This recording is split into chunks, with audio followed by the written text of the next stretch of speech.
Yesu nashimwe, dushima Imana ko ikomeje kuduha ibihe byiza byo gukomeza kwiga izi nyigisho zacu. Uyu munsi turi n'inyigisho ya 9 mu rugendo rwo kwiga ku murimo dukora w'ubukristo ndetse no kuguma mu mwami wacu Yesu Kristo n'Imana muri rusange. Rero wowe tubana buri munsi, Uwiteka naguhe umugisha. Ntabwo turaza gutinda cyane uyu munsi, ariko mu nyigisho iheruka twize cyangwa se twigaga umumaro wo kuba muri Kristo Yesu. Uyu munsi tugenda no kugaruka ku mumaro cyangwa se ku kuba mu bushake bw'Imana.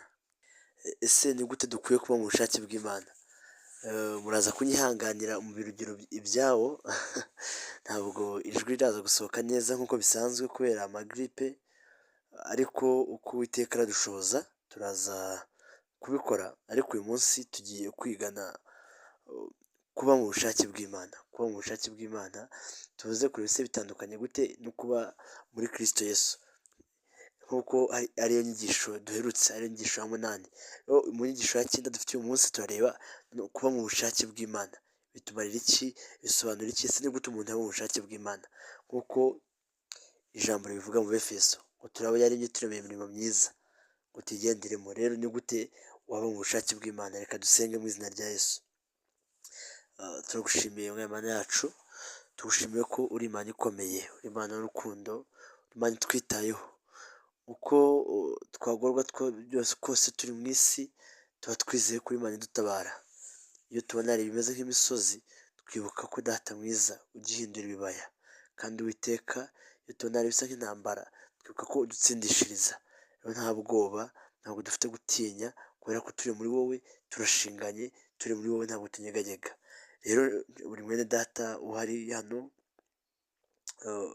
ukurikiranye iyi nyigisho, numuhe umugisha. Reka ibyifuzo afite yazanye ubisubize mu izina rya Yesu, kandi uru rugendo yatangiye rwo kwiga amagambo yawe nurumukomerezemo kubera ko ijambo ryawe ni inkota, ijambo ryawe ni intwaro ikomeye. Rero duhe ibihe byiza ku Yesu Kristo Umwami wacu, amen. Yesu nashimwe kandi Data akomeze kubaho umugisha cyane, reka rero tuze kureba inyigisho y'uyu munsi ivuga kuba mu bushake bw'Imana, aho turaza kwifashisha icyanditswe nyamukuru dusanga mu Baroma igice cya 12 umurongo wa 2. Abaroma igice cya 12 umurongo wa 2 haratubwira ngo kandi ntimwishushanye n'ab'iki gihe, ahubwo muhinduke rwose mugize imitima mishya, kugira ngo mumenye neza ibyo Imana ishaka, ari byo byiza bishimwa kandi bitunganye rwose. Reka twongere dusome mu izina rya Yesu. Abaroma 12:2 ngo kandi ntimwishushanye n'ab'iki gihe, ahubwo muhinduke ngo mumenye neza ibyo Imana ishaka, ari byo byiza bishimwa kandi bitunganye rwose. Yesu nashimwe. Hari ijambo nkunda cyane riri muri Mika igice cya 6 umurongo wa 8, aravuga ngo iyo mwana w'umuntu we yakweretse ikizi icyo ari cyo, ngo none icyo Uwiteka agushakaho ni iki? Ni ugukora ibyo gukiranuka, ni ugukunda kubabarira no kugendana n'Imana wicisha bugufi. Rero ngo duhinduke rwose, ntitwishushanye n'ab'iki gihe. Turi mu bihe bitoroshye, dusohoye mu minsi itoroshye, iminsi igoye cyane, aho umukristo aba ari mu itorero kuko yishuka ko ari umukristo, ahubwo ari umunyedini wujuje ibyangombwa. Abantu bakatubaza se umunyedini n'umukristo bitandukaniye he? Ariko ni amagambo yumvikana, kuko umunyedini aba akorera idini, yashimwa n'idini, ariko umukristo aba ari uwa Kristo, akora ibyo Kristo ashaka, akora ibyo Kristo yamuhayemo urugero. None ngo ntimwishushanye n'ab'iki gihe, ahubwo muhinduke rwose ngo mukore ibyiza nk'ibyo Imana ishaka, nta bindi. Ngo yewe mwana w'umuntu we yakweretse ikizi icyo ari cyo, ngo none icyo Uwiteka agushakaho ni iki? Ni ugukora ibyo gukiranuka, ni ugukunda kubabarira no kugendana n'Imana wicisha bugufi. Ijambo kwicisha bugufi ni ijambo rigaruka cyane muri Bible, ivuga ngo Imana irwanya abibone, ariko abicisha bugufi ikabahera ubuntu. Ndagira nkubwire ko nugera kwicisha bugufi ntacyo uzabura mu mahema y'Imana. Ni ukuri, nugera kwicisha bugufi ukaba humble, ukagira kwihangana, ukagira kwizera, ntacyo uzamuburana. uyu mwami ntacyo uzamuburana, byose arabifite. Ngo mubanze mushake ubwami bwawe no gukiranuka kwawe, ibindi byose muzabyongererwa. Abaroma igitabo ndagikunda, iyo dusoma ku murongo wa munani, igice cya munani umurongo wa 31, natubwira ngo mbese ngo ubwo yaduhaye umwana wayo izabura ite kumuduha n'ibindi byose. Ugasanga urihebye, Mana ibi ntabwo wabikoze, kuki gitangize gutya, kuki tukaba tubureminga igihe cyose. Why? Ntabwo dufite kubaho tubureminga, ntabwo dufite kubaho tudashima, haba mu bibi haba mu byiza dushima Uwiteka. Dawidi abyandika neza muri Zaburi ngo Uwiteka dukora ibikomeye natwe turishimye. Rero ubwo Imana yaduhaye umwana wayo w'ikinege, ntabwo izabura kumuduha n'ibindi, kuko nabyo turabyemerewe, nta na kimwe duhejweho tukimara guhabwa uyu mwuka wera, ngo kuko tutahawe umwuka w'ubwoba, ahubwo twahawe umwuka w'imbaraga n'uw'urukundo n'uwo umwuka w'imbaraga w'urukundo n'uwo Rero yamubwire ngo nta mpamvu yo gutinya, kubera ko urashinganye ufite Yesu. Rero reka turebe kuba mu bushake bw'Imana bisobanuye iki. Dushobora kwibaza ngo ni gute umukristo amenya ko ari mu bushake bw'Imana? Kuko abakristo tuba mu rusengero tukagira gute, ni gute umukristo amenya neza ko ari mu bushake bw'Imana? Icyo ni ikibazo buri wese yaza kwibaza ese ni ibintu byo kumva mu mutima, cyangwa n'iby'Imana isobanurira umuntu mu buryo bugaragara? Ni cya kibazo kibaza kuba mu bushake bw'Imana. Ni ibintu byo kumva mu mutima, cyangwa n'iby'Imana ishobora gusobanurira umuntu mu buryo bugaragara?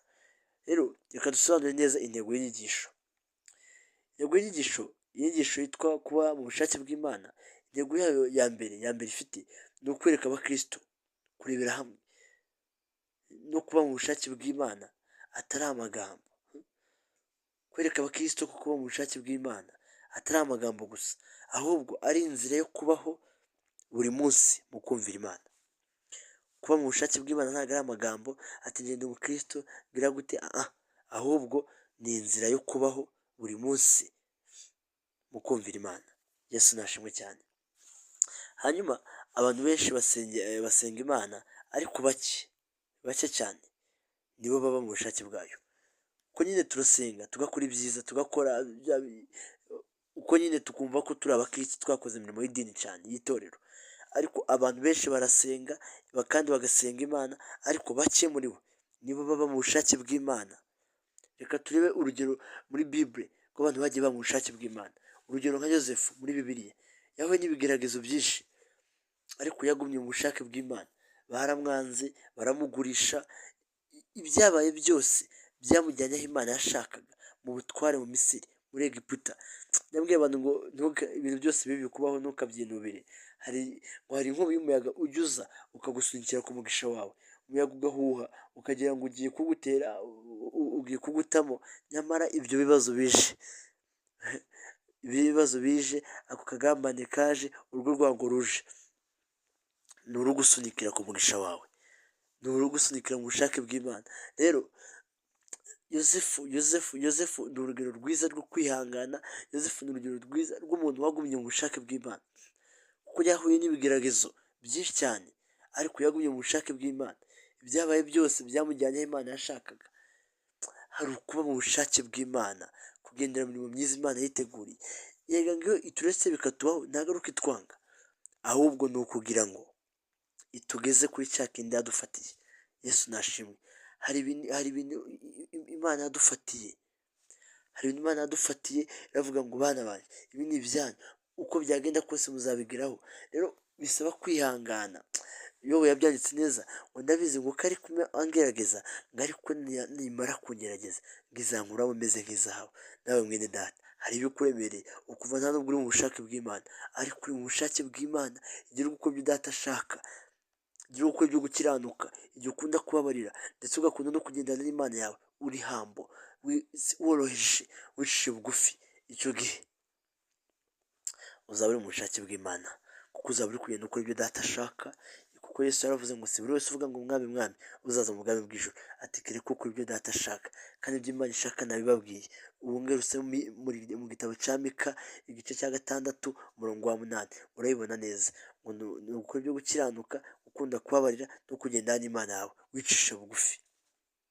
Hanyuma ikintu tugiye kurebaho cya mbere, nari nkibasobanura intego y'uyu munsi, tugiye kureba kuba mu bushake bw'Imana bisaba iki. Ubundi ugomba kumenya bisaba iki.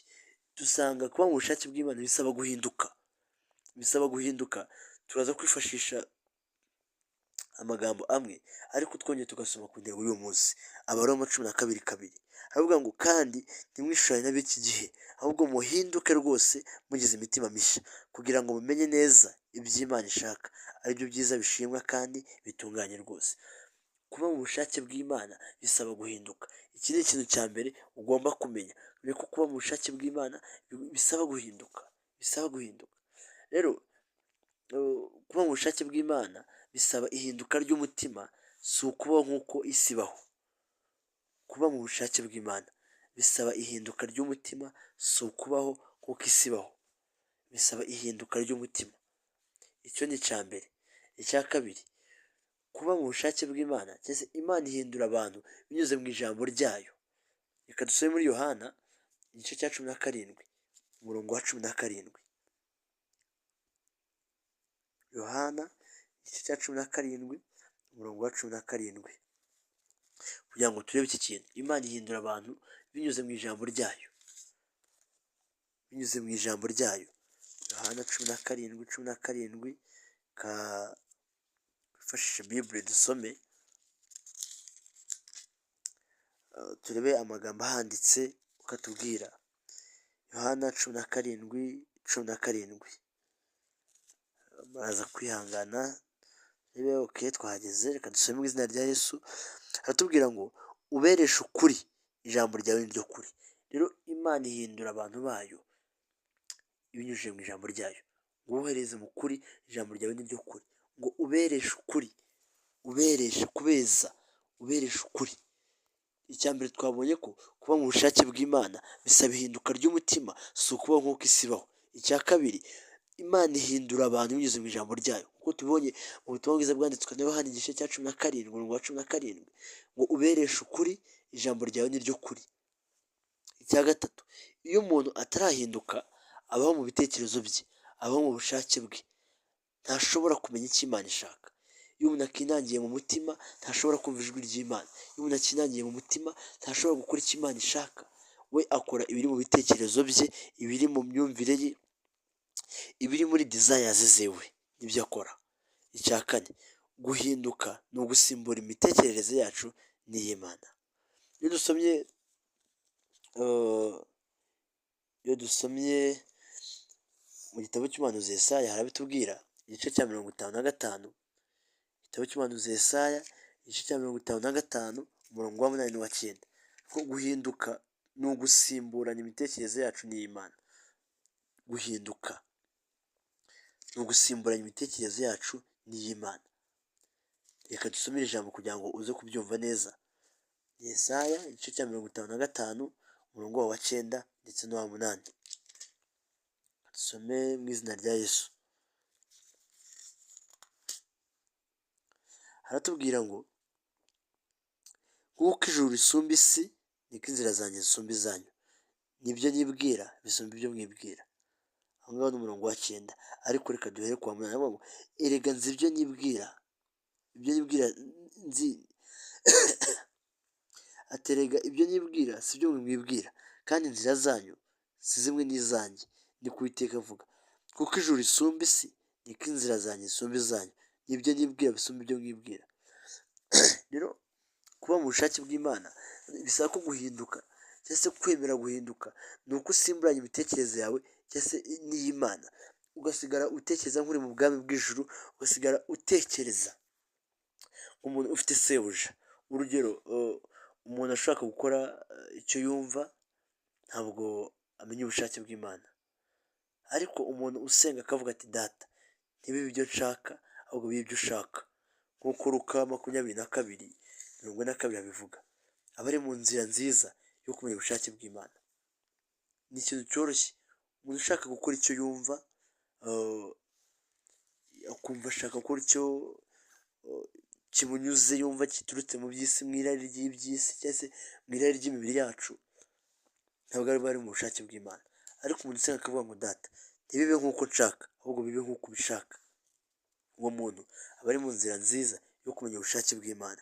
Iyo dusomye mu butumwa bwiza bwanditswe na Luka igice cya 22 turaza kubisangamo umurongo wa 42, haratubwira ngo dusome Luka 22:42, havuga ngo data nubishaka uneze iki gikombe, ariko bigiye kuba uko nshaka ahubwo bibe uko ushaka. Kugira ngo umenye ko uri mu bushake bw'Imana, ni uko utangira gusenga ngo Mana ntibibe nk'uko njye mbishaka, ntibibe nk'uko njye mbyifuza, ahubwo bibe uko ushaka wowe, bibe uko wowe ushaka. Yesu nashimwe. Reka kugira ngo usobanukirwe neza kuba mu bushake bw'Imana, ujye usenga isengesho uvuga ngo data bibe mu bushake bwawe, ntibibe nk'uko njye mbishaka, ntibibe nk'uko njye mbyifuza, ahubwo bibe mu bushake bwawe, bibe uko ushaka. Yesu nashimwe. Yesu yaduha urugero rwiza ubwo yasengaga ngo niba bishoboka iki gikombe kindenze, ariko ntibibe nk'uko mbishaka, ahubwo bibe nk'uko ushaka. Kumenya ubushake bw'Imana mu buzima bwawe ni ukwemerera Imana ko ibintu byose ikora biba mu bushake bwayo, atari mu bushake bwawe.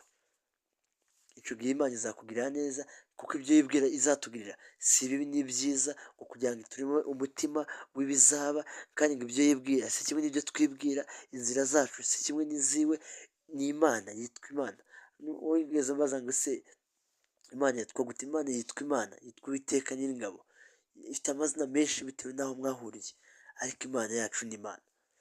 Rero ibyo yibwira izatugirira si bibi ahubwo ni byiza, kugira ngo tureme umutima w'ibizaba.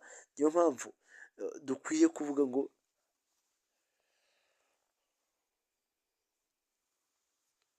ntibibe nk'uko tubishaka, ahubwo bibe uko umwami Imana ishaka.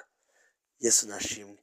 Hanyuma umutwe wa kabiri turareba kwirinda kugana isi, cyangwa se kwirinda kujya mu by'isi, kwirinda kurarikira iby'isi. Tumaze kureba ubushake bw'Imana, kwirinda kurarikira iby'isi. Turaza kwifashisha urwandiko rwa mbere rwanditswe na Yohana igice cyaho cya 2, imirongo yaho 3 wa 15 kugera kuri 17. Urwandiko rwa mbere rwanditswe na Yohana igice cyaho cya 2 umurongo wa 15 n'uwa 17. Kadusome uko batubwira mu izina rya Yesu. Urwandiko rwa mbere rwanditswe na Yohana igice cyaho cya 2 umurongo wa 15 kugera ku wa 17, hatubwira ngo ntimugakunde iby'isi cyangwa ibiri mu isi. Umuntu nakunda iby'isi, gukunda Data wa twese ntikuba kuri muri we. Kuko ikiri mu isi cyose ari irari ry'umubiri, ari irari ry'amaso, cyangwa kwibona ku by'ubugingo bidaturuka kuri Data wa twese, ahubwo bituruka ku isi. Kandi isi irashirana no kwifuza kwayo, ariko ukora ibyo Imana ishaka azahoraho iteka ryose. Yesu nashimwe. Ni amagambo meza cyane. Kwirinda iby'isi, hano ngo ntimugakunde iby'isi cyangwa ibiri mu isi. Umuntu nakunda iby'isi, gukunda Data wa twese ntibikiba muri we. 16 ngo kuko ibiri mu isi, icyo se kiri mu isi cyose ari irari ry'umubiri, ni irari ry'amaso, cyangwa kwibona ku by'ubugingo budaturuka kuri Data wa twese, ahubwo bituruka mu isi. Kandi isi irashana no kwifuza kwayo, ariko ukora ibyo Imana ishaka azahoraho iteka ryose. Ukora ibyo Data ashaka azahoraho iteka ryose. Bitwaye iki dukoze ibyo Uwiteka dushakaho? Bitwaye iki dukoze ibyo Imana ishaka? Ubu kuko gukora ibyo gukiranuka, tugakunda kubabarira, ndetse tukagenda n'Imana yacu twicishije bugufi, ibyo bintu byatunanira gute? Kugira ngo dukore ibyo Imana ishaka, kuri wa munsi natwe tuzabe turi kubyina iz'amashimwe, turi kubyina tuvuga ngo Mana warakoze. Nubwo byari bikomeye, ariko isi n'umubiri na Satani twarabitsinze. Nubwo byari bikomeye, warabanye, warahagararanye natwe, waragendanye natwe, waradukomeje, urangije uduhindura abashya, uduhindura abana bawe. Kubera iki tutaba turirimba izo ndirimbo kuri wa munsi? Byatunaniza iki? byatunaniza iki? Rero iyo tuvuga ku kwirinda kugana iby'isi, ubundi isi twigisha gukunda ibintu by'inyuma, amafaranga, icyubahiro n'inyungu z'abantu. Ibyo byose nibyo isi twigisha, gukunda ibintu by'inyuma, inyungu z'inyuma, amafaranga, icyubahiro, ibintu byose abantu babona, babonesha amaso. Icya kabiri, ariko ubushake bw'Imana butwigisha gukunda Imana n'abantu. Itandukaniro mwaryumvise. Isi itwigisha gukunda ibintu by'inyuma, harimo amafaranga, icyubahiro, inyungu z'abantu n'ibindi. Ariko Imana cyangwa se ubushake bw'Imana butwigisha gukunda Imana n'abantu bayo. Kuko ngo mu mbuto yadusigaye tugomba gukurikiza itegeko rifite ayandi gukomera, ni ugukunda mugenzi wawe nk'uko wikunda. Rero ubushake bw'Imana butwigisha gukunda Imana n'abantu. Icya gatatu, iyo umuntu akurikira iby'isi agenda yitandukanya n'ubushake bw'Imana, kubera ko ntawe ukeza abami babiri, ntawe ukeza iby'isi, ukeza n'iby'Imana. Rero iyo umuntu akurikira iby'isi agenda yitandukanya n'ubushake bw'Imana. Icyo ni icya gatatu. Ijambo ry'ingenzi ugomba kumenyaho ni uko ubukristo si ukumenya ibyo Imana ishaka gusa, ahubwo ni ukureka iby'isi ishaka kugira ngo ukurikire Imana. Yesu azavuga neza ngo umuntu ushaka kunkorera ntabwo byoroshye, ngo niyiyange yikorere umusaraba, Rero ni ukuvuga ngo ubukristo si ukumenya ibyo Imana ishaka gusa, kubimenya sava, ariko nyuma yo kubimenya bikoresheje iki? Nyuma yo kubimenya ugomba no kureka iby'isi ishaka kugira ngo ukurikire Imana. Erega ngo byose turabyemerewe, mushake muzabona, mukomange muzokingurirwa. Ikindi aravuga ngo ubwo itimanye umwana wayo izabura gute kumuduha n'ibindi byose. Ibyo turabyemerewe, turabizi ko tubyemerewe turi muri we. Ese kubera iki byadutwara umwanya? Kubera iki twahubwira mu by'isi? Irabiduha ngo tubikoreshe tuyubahisha, irabiduha ngo tubikoreshe twera za mbuto, ariko twebwe irari rikatwica, tukagenda kwinangira bikatwica, tugasanga ntabwo dukoze neza uko mission yaduhaye. Ariko birakwiye ko twongera kwibuka misiyo dufite, birakwiye ko twongera kwibuka impamvu, kubera ko bya bindi byose tubyemerewe. Ntitumenye ubukristo gusa ko ari ukumenya ibyo Imana ishaka, ahubwo tugire no kureka iby'isi ishaka kugira ngo dukurikire Imana. Kuko Yesu yabivuze, umuntu ushaka kunkorera niyiyange yikorere umusaraba. Hari ingero nyinshi dufite z'abantu bagize ibyo bareka bagakurikira Imana. Urugero, Aburahamu yaretse igihugu cye, bene wabo n'inzu ya se, akurikira Imana atazi aho ajya. Yesu ni mu Itangiriro igice cya 12 umurongo wa 1 n'uwa 4 habivuga neza ukuntu Aburahamu yasize igihugu atazi iyo ajya, ariko akemera akagenda kubera gukurikira Imana. Aribyo byatumye avamo inshuti y'Imana. Aburahamu ni umugabo mwiza cyane, umugabo mwiza usanga ko yakoze ibintu bigoye kugira ngo umukristo w'iki gihe abikore. Itangiriro igice cya 12 umurongo waho wa 1 kugera ku wa 4 haravuga ngo Uwiteka ategeka Aburahamu ati, va mu gihugu cyanyu, usige umuryango wanyu n'inzu ya so, ujye mu gihugu kugira ngo ujye mu gihugu nzakwereka. Nzaguhindura ubwoko bukomeye, nzaguha umugisha, nzogeza izina ryawe, uzaba umugisha, kandi nzaha umugisha abakwifuriza umugisha, kandi uzakuvuma nzamuvuma, kandi muri wowe niba imiryango yose yo mu isi izaherwa umugisha.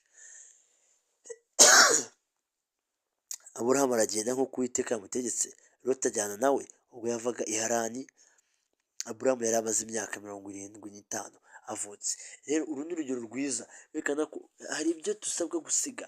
Aburahamu yarasize igihugu cye, arasiga bene wabo, arasiga inzu ya se, akurikira Imana atazi aho ajya.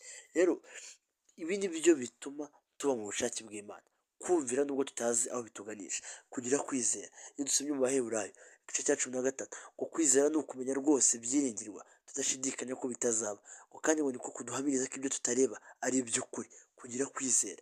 Rero ibyo byose cyangwa se izi ngero tubona muri Bible nibyo bituma tuba mu bushake bw'Imana, kumvira tutazi aho bituganisha. Tukumvira Imana tutazi aho biraza kugana, ariko tukumvira Imana, kuyumvira, tukumvira Imana. Rero dusanga uko twakwirinda kugana iby'isi, ni uko tugomba kumenya ko isi twigisha gukunda ibintu by'inyuma, haba amafaranga, haba icubahiro, inyungu z'abantu n'ibindi, ariko ubushake bw'Imana bukatwigisha gukunda Imana n'abantu, ndetse kandi tugasanga iyo umuntu akurikira iby'isi agenda yitandukanya n'ubushake bw'Imana. Rero ijambo ry'ingenzi ni ukumenya ko ubukristo si ukumenya ibyo Imana ishaka gusa, ahubwo no kureka iby'isi ishaka kugira ngo ukurikire Imana. Nibyo twita ubushake bw'Imana, nibyo twita ubukristo. Nk'uko tubonye urugero rwa Aburahamu. Rero reka turebe umutwe wa gatatu, kubaho mu bushake bw'Imana bitanga amahoro n'umugisha.